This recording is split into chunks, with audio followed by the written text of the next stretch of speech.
Nessa aula de hoje, vamos ver a transposição como uma das estratégias de tradução. A transposição consiste na troca de uma classe gramatical usada no texto-fonte por outra no texto-alvo.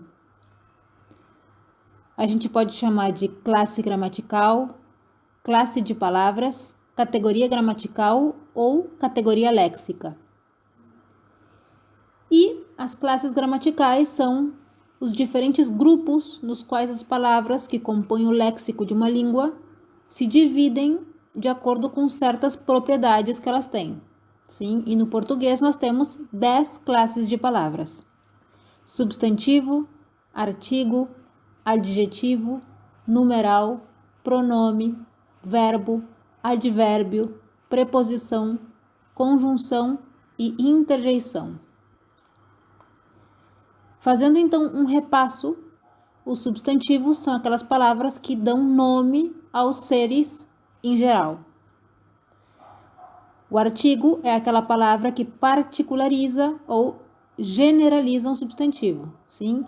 Ele dá ao substantivo um sentido determinado ou indeterminado. O adjetivo é uma palavra com a função de atribuir características ou qualidades aos seres. Os numerais são palavras que podem exprimir número, ordem numérica, múltiplos ou frações.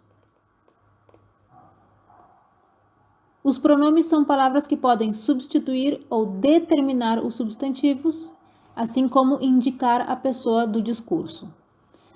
Existem pronomes pessoais, possessivos, demonstrativos, indefinidos, relativos e interrogativos. Os verbos exprimem uma ação, estado, fato ou fenômeno.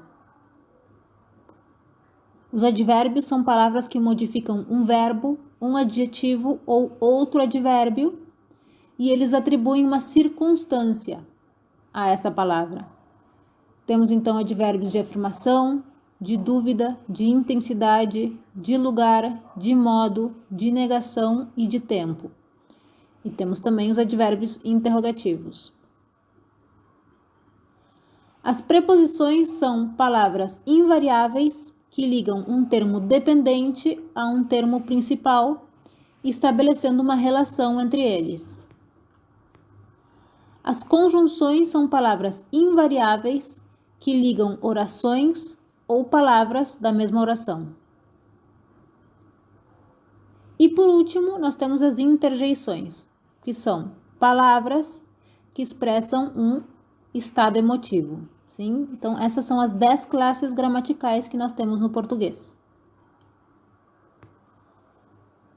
Nós fizemos, com as alunas do grupo Março de 2019, uma pesquisa na qual a gente fez uma análise contrastiva entre o livro Pedro Páramo, do escritor mexicano Juan Rulfo, e a sua respectiva tradução ao português, feita pelo tradutor Éric Nepomuceno.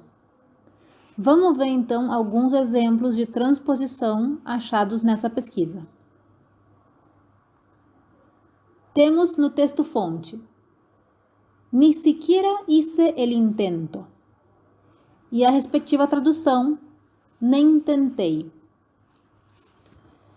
No texto-fonte temos intento, que é um substantivo, que se traduz como um verbo, tentei.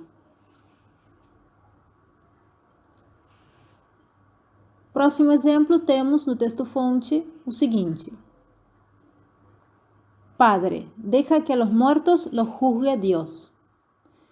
E a tradução: Padre, deixe os mortos ao julgamento de Deus. Aqui temos então uma transposição de verbo a substantivo.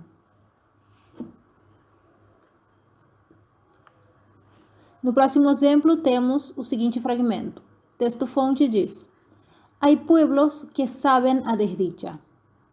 E que se traduz da seguinte forma: existem povoados que têm sabor de infortúnio. Aqui também temos uma transposição de verbo a substantivo. No próximo exemplo, temos o seguinte fragmento. No, dijo moviendo negativamente a cabeça. E a tradução que fica. Não, disse ele mexendo a cabeça e negando. Aqui temos a transposição do advérbio negativamente ao verbo negando. E o nosso último exemplo, onde o texto-fonte diz: Solo un cielo plomizo. E o texto-alvo diz: só um céu de chumbo. Aqui temos então uma transposição de um adjetivo, plomizo, para um substantivo, chumbo, de chumbo. Leiam o material disponível na plataforma e consultem no fórum em caso de dúvidas.